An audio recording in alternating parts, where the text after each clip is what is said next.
likely joining while we're talking. Okay. That's just the nature of the game, but I'm going to go ahead and mute. I'll be muting people just so that we can have a nice conversation. So if you are muted and Victor is directing a question to you or you need to speak, just unmute yourself. It should be pretty easy. And anyway, I'm going to turn it over to Victor. He is going to be hosting the event, and if you do have any questions, feel free to type them in the chat and I will help direct the questions to Victor if he doesn't see them, and kind of help guide along with the show. So Victor, I'm going to turn it over to you. Well, thank you very much, and welcome everybody. I just have to do some housekeeping, so give me 30 seconds. Girls, can you keep it down, please? Okay, Zen, Onai, keep it down, okay? Thank you for that, and welcome to Friday's Art Talk.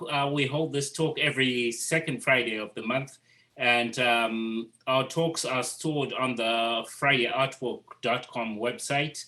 And today we'll be featuring 3 guests who also contributed their work to the art book, the East Bay art book. And I'm super excited to have Smokey in the house. Do we have Ryan? Ryan's not in yet.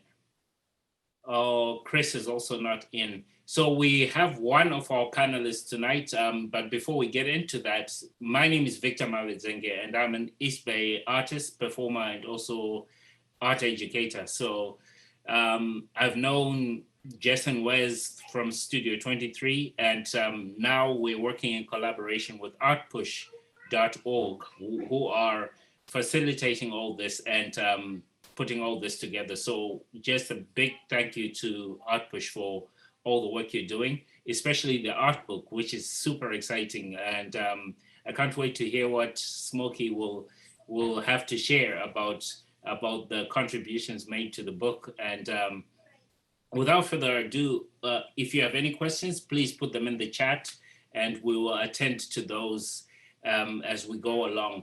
I would also like to mention that this is an artist community, so we're not grilling people with questions. We're getting to know artists, getting to appreciate their work, but also getting to know our community. We want to know what matters to people, and that way we inform each other. So without further ado, I would like to welcome our panelists, Smokey.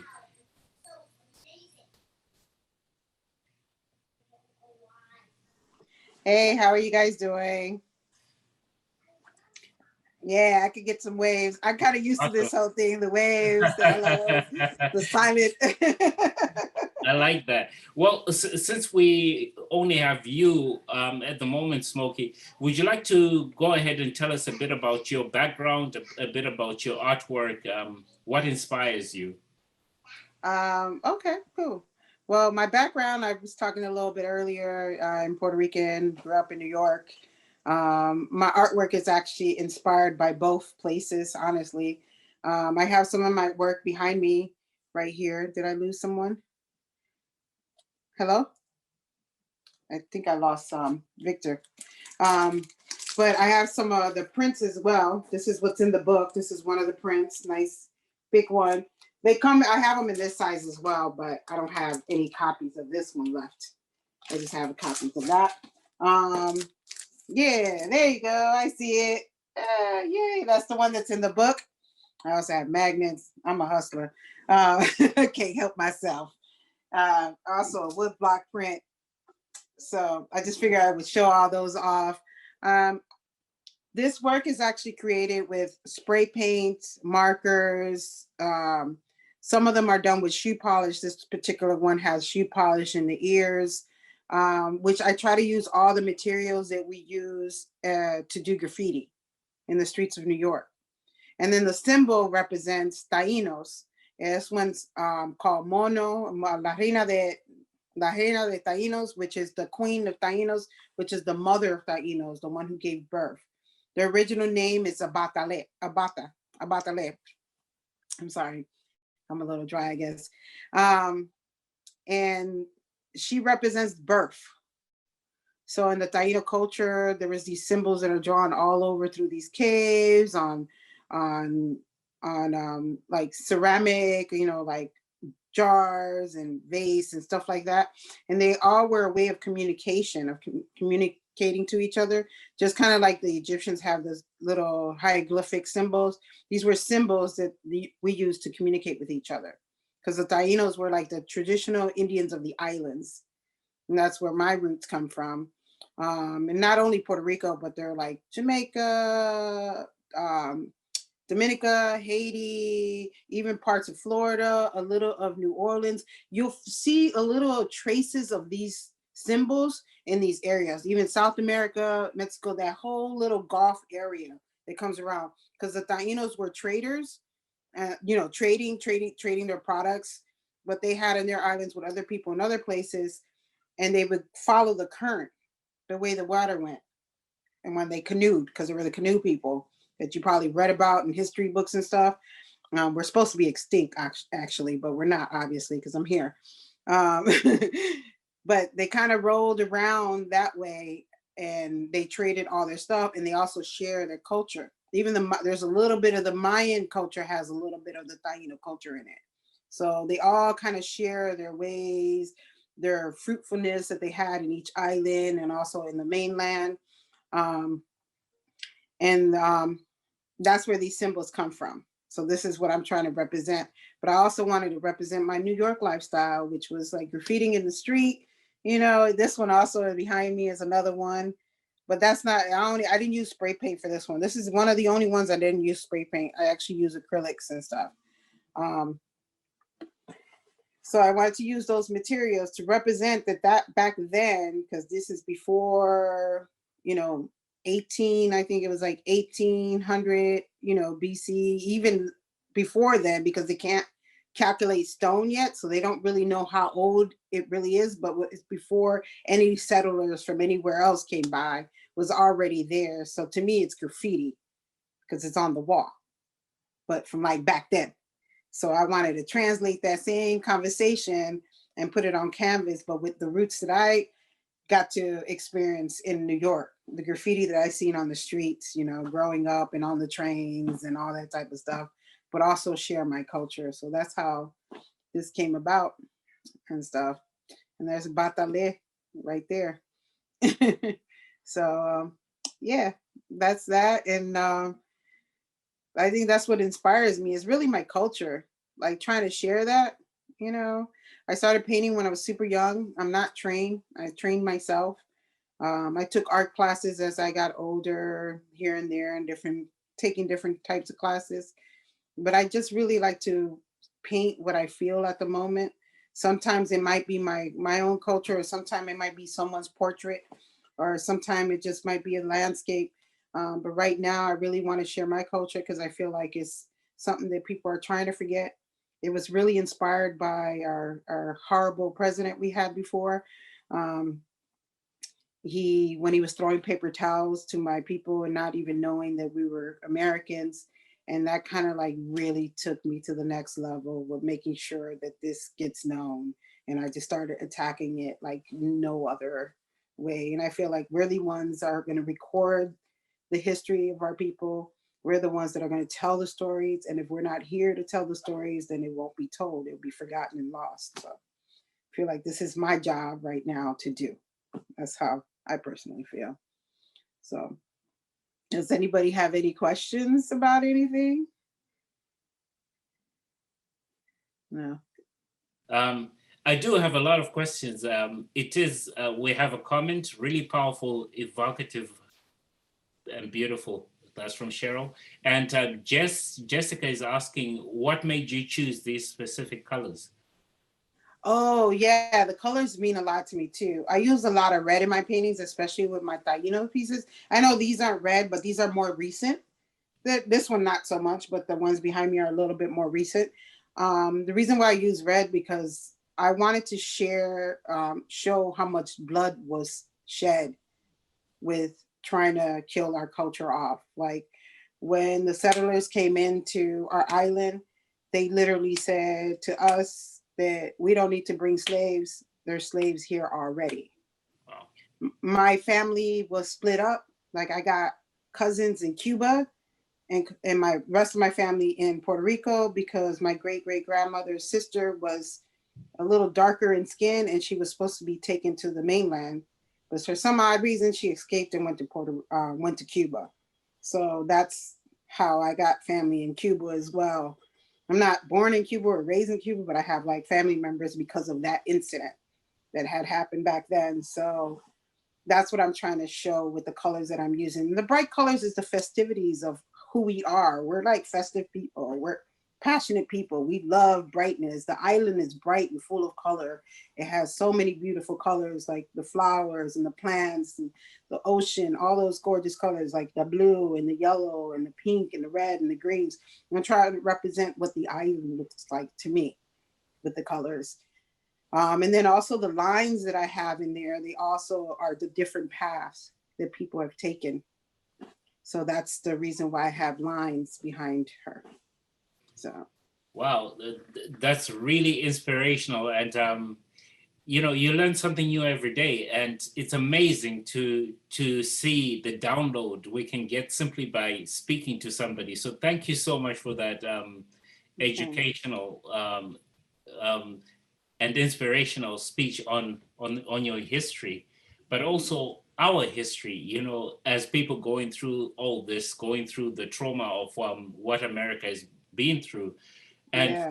the beauty of it is that color is what took us down that road. And the work is amazing. It's just totally phenomenal.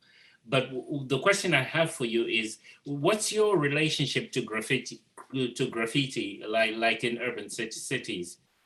I kind of still graffiti now. Just can't tell you my name. Okay, fair enough. I don't want to get in trouble. Okay. So what's your personal relationship with it, with graffiti? Why do you do it? I always felt that it was a way to express yourself without anyone knowing who you are. Like you can paint something no one needs to know. And it feels good to like, you know, just walk down the street and be like, oh yeah, I did that. No one knows I did it, but I did that over there, you know? And I was inspired because, you know, I grew up in New York in the 80s, and Jean Basquiat used to write these beautiful poems on the walls. And I was like, oh, I like that. So I don't know, that really inspired me. And that's kind of when I started, just from his little poems. I never got to meet him, but I got to see a lot of his work on the street. Wow. When I was a kid. Yeah. That's phenomenal. Jean-Michel is one of my favorite artists too. And why I asked the question about graffiti is because for me, being an outsider in coming to America, it's like this invisible rebel, you know, who leaves a mark in the open, but they choose to be invisible. So in other words, the art is doing the, I don't want to say fighting, but that's the closest word I can think about. But before I rant on, there is another question about the artwork itself. Why are the eyes blank? Does that have significance? I wanted to show the transparency in us. So. Wow. Okay. Wow. I like how immediate you are. You're so eloquent and direct with your responses. It kind of says to me you've thought a lot about your work. You're really invested in your work, and it's beautiful to see. I would like to move on to the book. How do you feel with your work being in a book amongst other East Bay artists? You know, there you are represented. How do you feel about that?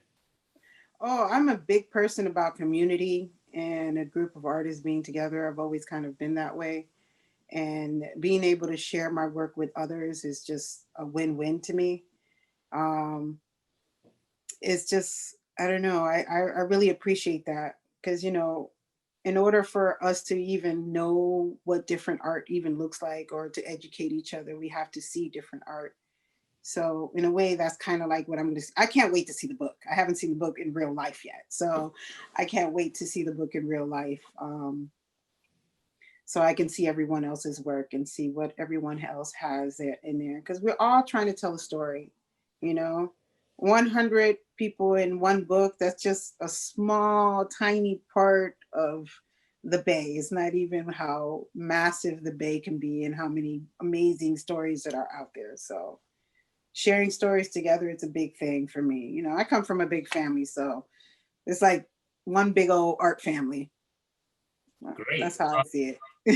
Awesome. So Jessica is asking, where can we go to see and learn more about these original cave drawings? I actually have some artwork hanging at Oakstop at 14th Street in Oakland. It's still there. There's some of these pieces, half of my Taino pieces are there. And then the other half are now being exhibited at, I believe it's at the African American Cultural Center. There's for the Black Woman is God event that they just started today. But you can go actually and go see them at the center as well.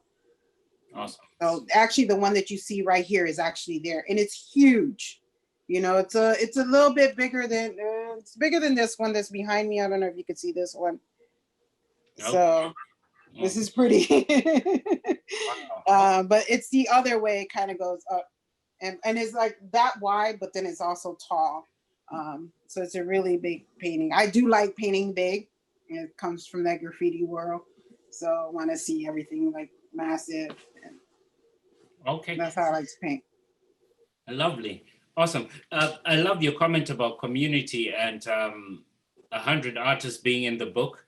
For me, it's opened up, it's taken me on a journey already. You know, your artwork has taken me to a different island I didn't know about. It's opened my reality up to so much more than just an art piece, which I think is what art is about. You know, it's supposed to open and expand our experience. And you're doing just that, but in this magnificent way, where you put significance into the work and also a commentary about the times we're living in and tying it into Yeah. Yeah, that's what's so interesting, because I've been working on this series for a few years. And then when I came out, it was my discussion of me trying to say, hey, gentrification started in the islands. You know, and being mixed started in the islands, you know, like, because, you know, I'm Puerto Rican. I consider myself an Afro-Rican, you know, but then my cousin, she's a white Rican. So we're so mixed up, you know, and it had a lot to do with the settlers coming in, pretty much, you know, Columbus coming through, trying to claim everything and all that. So it's just like really interesting that we're going through that same thing, especially with the story that my great aunt told me about, you know, when that story about, you know, we don't need to get slaves. There's already slaves here. It's a story that came from my great aunt, which came from an elder that's just been passed on and passed on and passed on. It was like, wow. I was like, they're doing now what they've been doing then, just in a whole nother way, you know, not disfranchising people, taking people's farms away in the islands, like claiming them for themselves, you know, the lighter you were, the more you were respected. But in Puerto Rico, we consider the darker you are, the more of a queen you are. So it's just like so weird when all these other people were trying to give us, that didn't know anything about us, trying to give us all these issues, you know, causing all these problems, trying to disenfranchise us in our own island. So I'm seeing that here in the mainland, how people are being disenfranchised in America today. And to me, that connects. So it really blew my mind, like how everyone's beginning to like wake up. Like I tell people, I'm like, I've been talking about this for years. I might not have been in America, but I've been talking about the same situation. Because still in Puerto Rico, you know, people are getting paid $4.25 an hour for minimum wage in some places. It's like it's still going on. So it's just like, this has been going on for a long time. We need to wake up, stand up, you know. Yeah, we can paint some pretty pictures, but we got to do a lot more. We need to have a lot more discussions. We need to have a lot more changes going on. So, and that's definitely conversation of now from back then. All right. Well, sorry to keep asking you so many questions, Smokey, but no, it's fine. you're the star of the show. So we have another question coming from Yolanda. How has the pandemic affected your art? If it Oh, the pandemic has affected my art. I am such a real life person. Like I like to see people, hug people, touch people, share my art with them in real life in the moment. So in a way, I'm gonna feel a little down. I've been doing a lot of these type of things. I haven't been painting as much, which surprised me. I have all this time, and I literally stopped painting. And it has a lot to do that I'm losing that communication, that connection, because I paint because of the experiences that I have outside and with others. And if I don't have those experiences, I feel like I have nothing to paint. And I don't want to paint anything really sad. You know, I did a couple of the pandemic paintings, which actually sold, which surprised me. They sold immediately. Uh, but it's not really my thing. I don't want to paint dark. You know, if I want to talk about the dark story, but I want it to be on a bright level. Maybe when this is all over, I'll just come out with a whole bunch of stuff, but I can't do it right now. So that's how it's affecting me. Kind of stopped me from painting for a moment. Yeah. Whew. Yeah, that's some pretty intense stuff, you know, because it Yeah. ties in again into your commentary about community, how we feed off each other, you know, how we Mm-hmm. sustain each other, you know. Yeah. So my hope is that coming out of this, we can all get together, all 100 artists at some point and just see where it takes us, you know, because in a sense, we've kind of put a milestone to say, this is where we are. You know, here are 100 artists in the Bay that you can access, which is the beauty of the book because it has links to the artist information and people can reach you and talk to you, which is what I hope will happen. And for those interested in the book, it is available on artpush.org for $35. But I must say, these are limited editions because in the art world, money doesn't grow on trees. You know, it took massive efforts for ArtPush to put this together. So they are limited copies of the book, and with the rate we're going at, with Smokey delivering such gems and taking us on such journeys, and we also had the Arthur Wright talking about his work last week, along with Sen. It's just a phenomenal experience to be talking to you, Smokey, right now. Oh, Because thank you. not only is your work beautiful, it's powerful and authentic, in my view, my humble opinion. And it is such a statement that says we are here to stay, you know? That's actually what I have my artist statement, and what I end it with is that we are still here. I love that. That's how I end it. Like the last line I say is that we are still here. All right, I'm just going to read another comment. It's so interesting to hear about the meaning behind the painting, including the colors, lines, etc. At this point, I would just like to ask us if we can just have a rounded discussion where we just unmute the mics and talk to each other, just be able to communicate like a community. Thank you so much, Smokey, for sharing so much and being so giving with your knowledge and information, but also with your art, because now whoever buys this book and makes the effort to connect with you will see how much value that book has because of people like you. So thank you so much for that. And with that, can we open it up and have a discussion? How do people feel? It's kind of different in the chat when you see words. I want to hear the intonations as people comment about the work. Let's talk about it.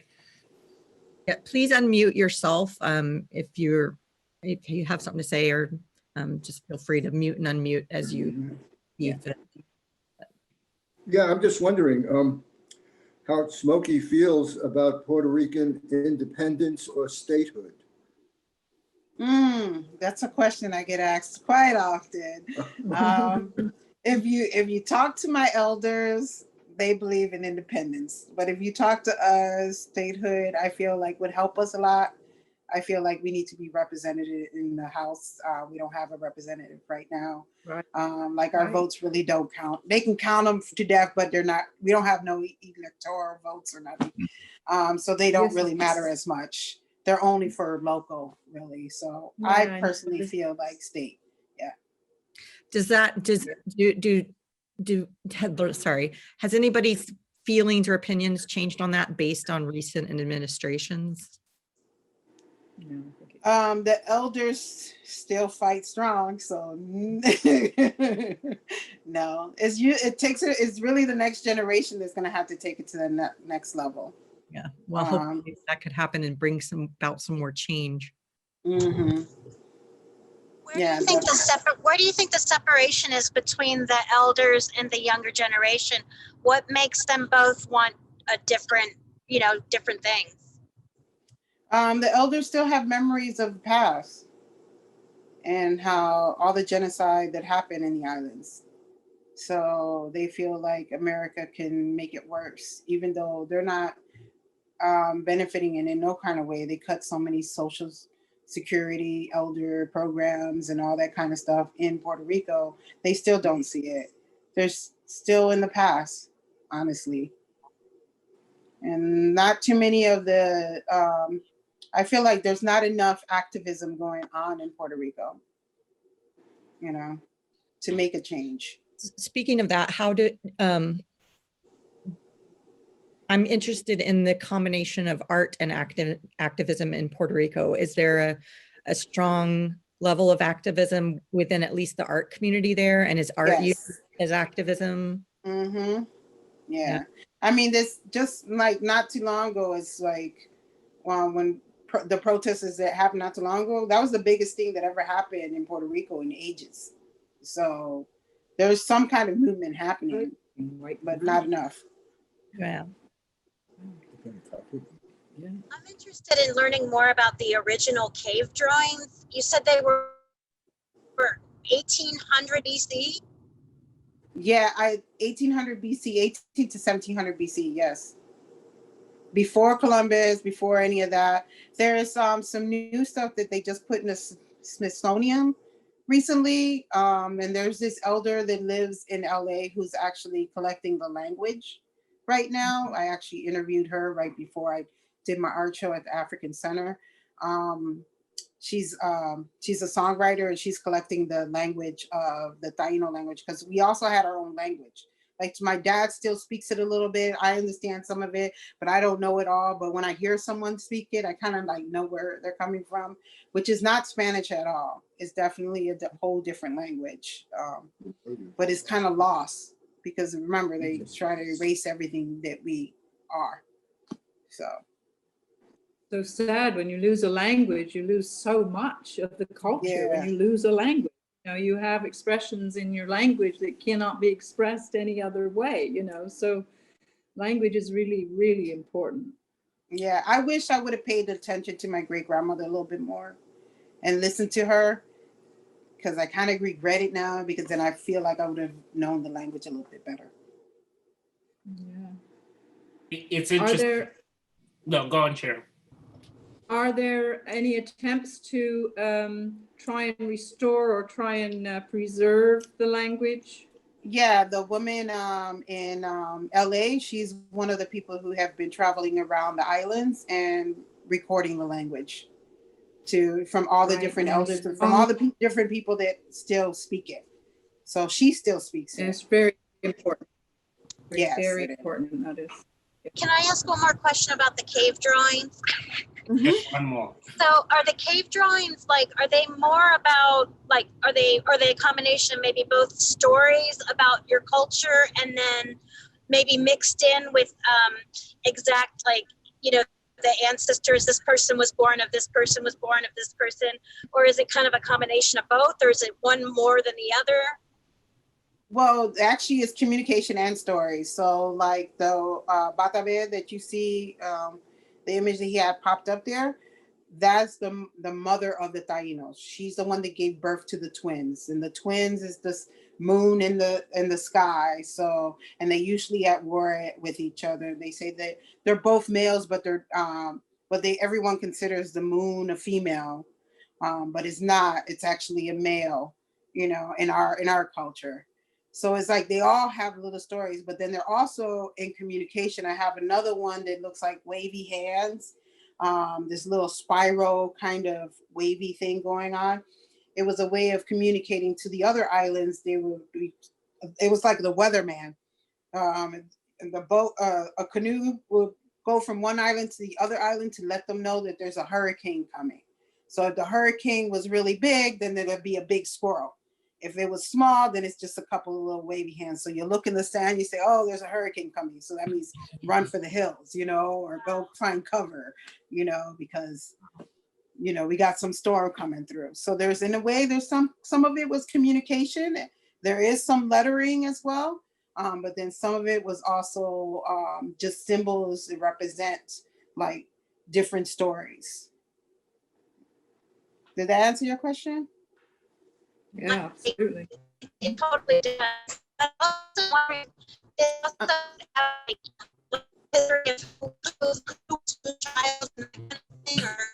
Jess, Oh Jess, dear. broke up. you're breaking up, Jess. All right, Jessica, you're in robot mode. sorry. There you go. Skip me. Sorry, I'm on the road, so skip me. Go ahead. Oh, is she on her phone on the road? Yeah, she said she's not here. I think All Wes is driving. Why don't you keep trying to why don't you check in a minute or so and let's see if you get better signal. Are they driving? Okay. I think it's very interesting when you speak about the moon being a symbol of a male symbol, Yeah. and the whole reference to our fixation on labeling ourselves male, female, or some kind of gender. I mean, there are cultures that I've read about in Hawaii where bisexual beings are revered, right? Yeah. Well, that's the whole thing. And so, you know, then, yeah, I mean, another book, what's that book there? I was just reading Homo sapiens. I was reading that book. And when you really get into that, you know, you think, well, why? I mean, animals don't label themselves male or female. They just do what they do, right? They just do what they do. Why do we, when we fit these labels and we attach all these behaviors that are expected of that label, we separate people, you know? And it's just fascinating when you start speaking about how you know, all the symbolism about birth and so on. It's just giving birth to a natural, you know, being, whatever. It's this whole labeling. I really started to question whether we need to label each other at all. Yeah, I don't think you know, so. I mean, universities and stuff are really having problems now because they don't, you know, my daughter's gay and she says, you know, you fill out applications and they want you to say male or female or whatever. And now they're saying, well, which, I mean, if you removed all the labels, why does it matter? Yeah, why do the labels matter? Well, labels matter because if you want to control something, you can name you name it. Yes. Then you know that A is in that part, B is in that part. Right. And like Kierkegaard said, to name me is to limit me, basically. Wow. So when I think about it, it's like we're limitless beings. We can create beyond our rationale. You know, we're just infinitely creative in so many ways. But I've heard so many people say, "Oh, I'm not an artist," because I was told I'm not an artist. I can't draw. You know, we're comparing each other to for the sake of competition, not for the sake of coexisting, working together. So that's an interesting point about labels. And a point I want to stress is that, again, I want to thank the artists. I always thank the artists in these talks because they give us this opportunity to get into labels, to get into culture, to get into politics through art. So I won't even ask the question, does art have power? Because it's self-evident. And when it comes, like you were saying about your daughter and the thing, Abatabe, that this character in itself, and it's right behind me as well, just in a different kind of style, is actually male and female. So because it gave birth, it gave birth on its own. It got itself pregnant. It's an amphibian. That's what they. That's why she kind of has the frog legs going on right there. So it's considered an amphibian. So she gave birth to herself on her own, and that's how life was created. Oh my and God. from there on, life continued. Yeah. That's what's dope about that. It's like, yeah, you get really deep into the Taino culture and the Taino history, you'll be like, whoa, it's like beyond, it's already advanced back then. It was already thinking way ahead. Wow. So. This is why language is so important. I mean, art, visual art, but language is also an art form too. Yep, absolutely. Well, and that is in some way, language does create labels, but what's important about not losing languages is exactly what you said earlier, Cheryl, is that you lose a language and you've lost a way to express something that can't be expressed in any other, or isn't known to be expressed in any other way. So language describes things in ways, unique ways to its own culture, which I think is really cool. I agree with you, but I just like to comment on the way I'm from Zimbabwe. And in Zimbabwe, we have 3 colors that you can describe. That's black, white, and red. We don't have a name for yellow. We don't have a name for pink. We don't have a name for blue. What we say blue is, that's cool. We say the color of the sky. That's blue. You see? Or if it's a shade of blue, the color of the sky, but in a darker shade. So you have to get into dialogue to describe a color. You see what I mean? And it's interesting because the sky can be black or red or orange or all kinds of exactly. shades. Yes. So you can say a tomato is the color of the evening sky. You see what I mean? You use the red, but you describe it as you attach it to something else. So there's always this attachment and storytelling in describing colors. So back to you, Smokey. Do you have names for colors in your language? Yeah, we have names because we have a lot of colors. Puerto Rico. I love that. We have a lot of colors. We like colors. Yeah, interesting. Black, white, and red, Victor. Where does that come from? That's Zimbabwe. But that's interesting. I did not know how did that evolve? Black, white, and red. You know what? What is it? These are questions, like Smokey was saying, that I need to ask my elders. Why do we have 3 colors? Why are we the way we are?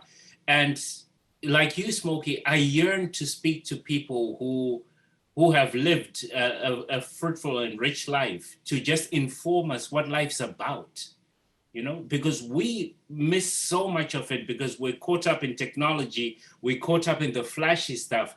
People watch Lord of the Rings and they take it for a fantasy, but we're all chasing the shiny object, this shiny thing. I mean, my mind blows every September when Apple comes up with a new iPhone. Right. Mine is still working until I drop it, And so for me, it's important to have these discussions because we get real about things, We talk about things that are real and matter to us. Like now, I'm going to be asking myself, why labels? Right. Why labels? Yeah. And like Smokey said, she's been talking about, do you go by she? Is that okay to address you? You're muted. You're muted, Bob. Oh, sorry. Yeah, I'm non-binary, but I do go by she. Okay. Yeah. So people say that if you want to understand the present, just look at history. History repeats itself so many times.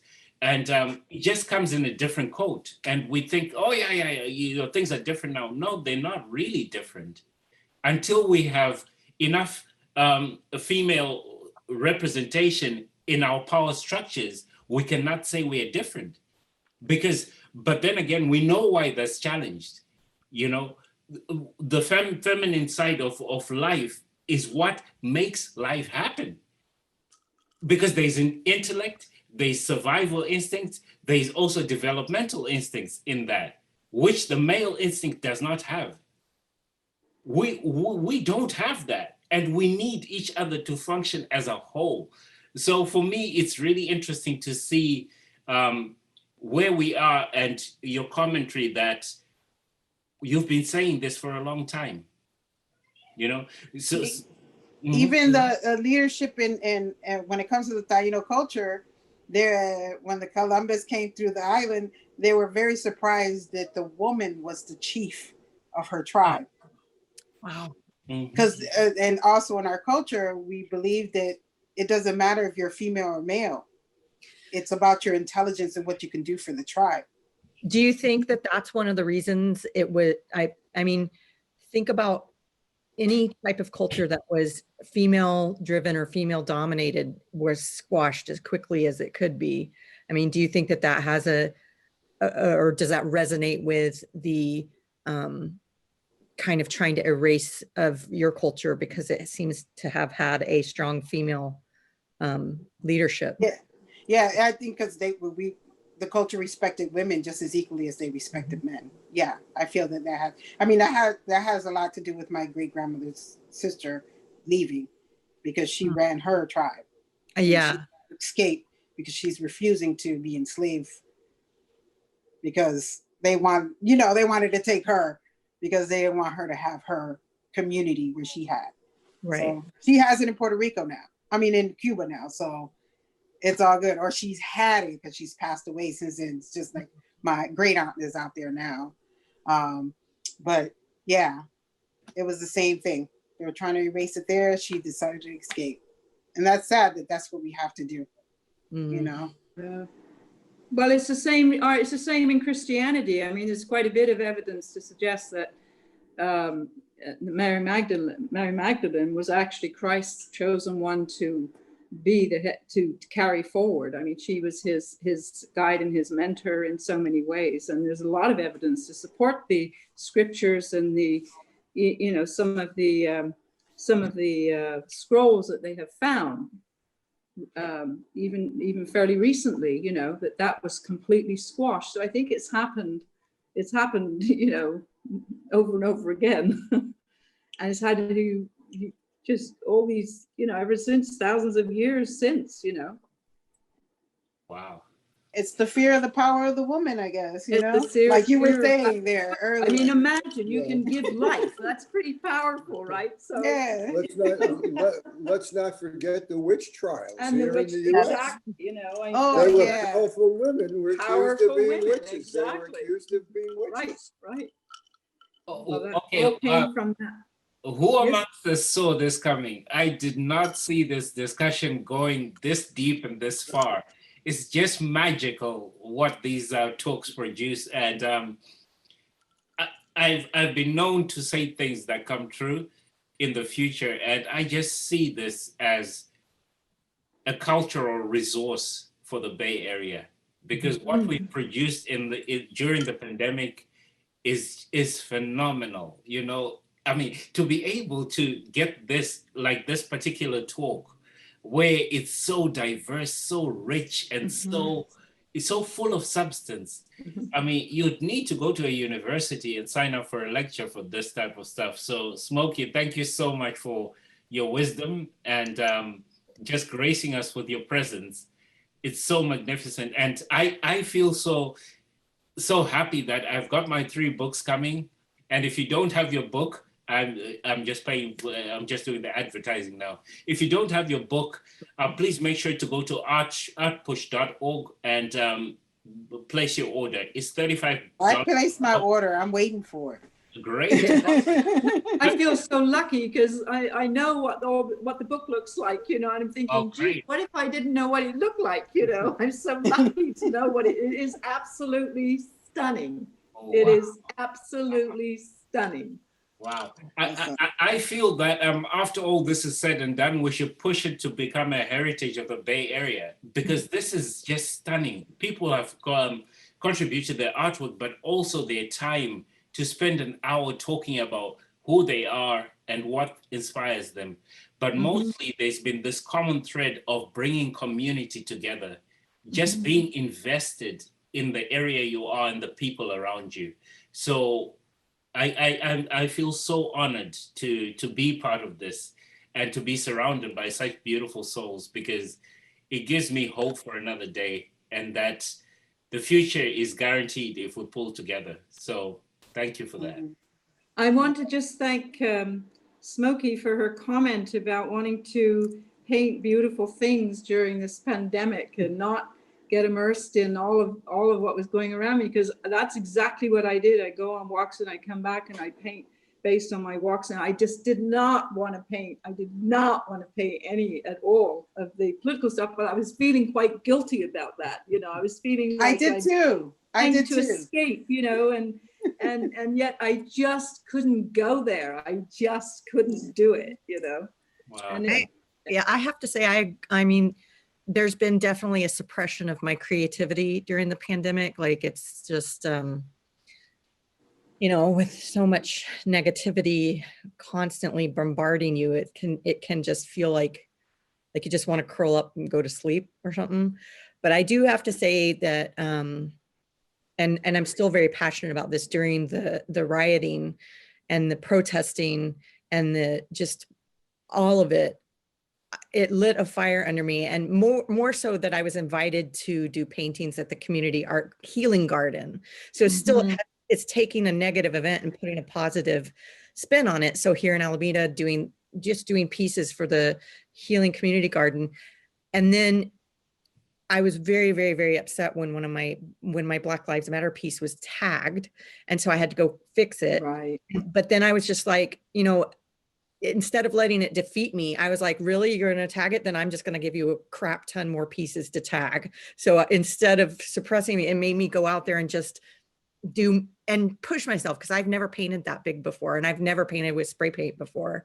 And so I just went out and made as many pieces as I could to fill up the garden, and made them all positive, you know, like that. Again, I think that that's a key thing. And it really resonated with me when you brought it up, Smokie, is that you can have these negative things and negative thoughts and negative feelings, but you can still paint something beautiful and positive, and it's still resonating with the idea.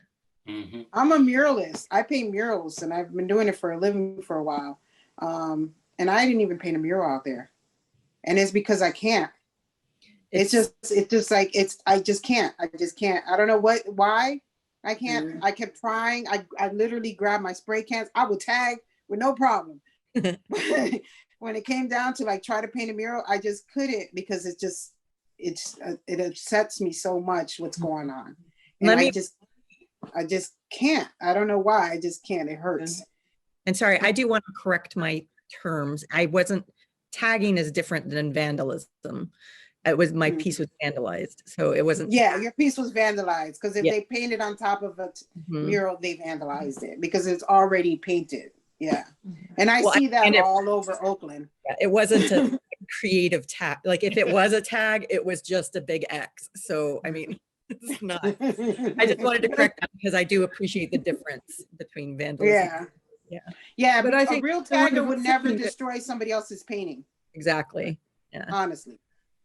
But I think that's the wonderful thing, you know, that we each go to our own place and find through art the way to express something we're feeling at the time. You know, you've created something. To me, it doesn't really matter whether it's what it is. It's just that you went to your creative place to do something, you know.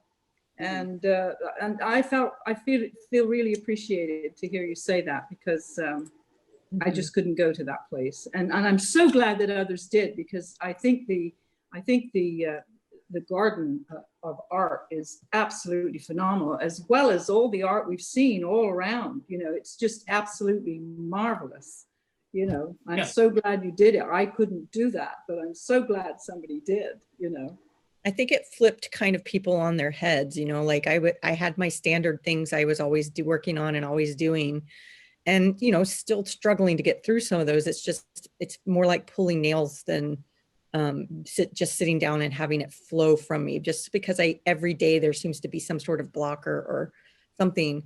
But I have to say that one thing that did come out of this year is I definitely tried things I couldn't have imagined myself doing last year even, you know, and I don't know where it came from. It just happened. And I see that with a lot of different people. I'm very proud of her. I went into writing, you know, the process for me was I started painting, and I just painted scenes when I was, you know, wherever I was going for my walks or whatever. And I spent that for about 6 weeks. Every single day, that's what I did. And then somehow or other, I went to my book and I finished my novel. Nice. I got into my novel. My novel is very much related to what Smokey is talking about, the phenomena that we don't recognize, you know, the experiences between worlds, you know. And so I just completely, every single day I get up, oh, good, I'm gonna get into it. And that's what I did all day long. That's right. And I finished it. So I was, you know, we all have our different ways of it, and it was going inside. When you write, you're just on your own writing, and nobody sees anything while you're doing that, you know. But everyone, I just think the creative expression is what's so important, you know. And we all can, now we're talking about all this, which is, to me, these art talks are just so important, you know. It's finally we can get to talk with people, because when I came to Alameda, I had never shown a piece of work I'd ever made before I came to Alameda, and I started painting with other people and going to art meetups and stuff like that. And then I said, well, we're just put a little table out and we're going to have a little show. And I said, well, okay, I'll man the table for you and manage whatever sales or anything. Oh yes, he says, and write your profile up and bring your art. Oh no, I won't be doing that, you know. And ever since then, I've just got comfortable with doing that, right? So it's just so important to have this community, as Victor keeps saying so well. I'm into political art, but I'm some kind of commie. Oh, you know, Harold, you're one of the most amazing artists I know. And I won't even say political art, because the way you frame moments is so thoughtful, and so it's precious. You capture the moment in its spirit. You capture the spirit of a moment. So politics only feeds from your work, because you capture the soul of it. So, yeah. He does it every time, he does. Well, back in the 60s, we photographed housing in West Oakland and East Oakland, and presented it in, you know, it was housing that people who were on public assistance were living in, and they got a certain allowance for housing. And we presented the photos to the governor and the legislature in Sacramento, showing that why they needed more money. And they didn't get it, but we, of course, but we did try. You know, I mean, I was naive enough to think it would make a difference. It has made a difference.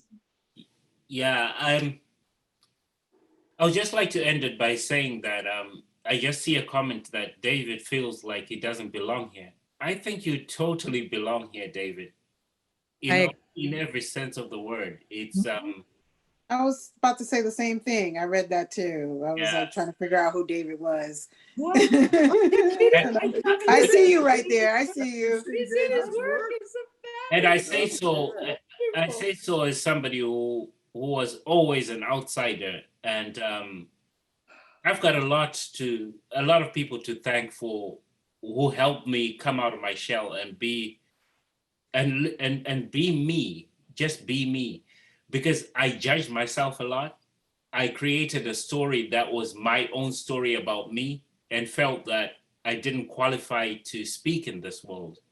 And I hear what you're saying, David. And I know I can't do more than tell you that you belong here. But I hope the sincerity comes through, because I always am happy to see you every second Friday. I'm sorry I haven't expressed it, but maybe I should, and just let you know that I see you. I'm happy to see you.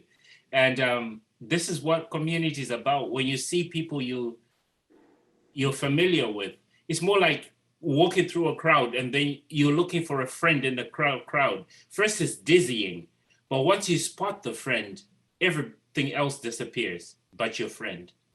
You know, when I come here, I see you as part of our community. So you definitely matter. You definitely belong here. And if you weren't here, somebody would ask where David was.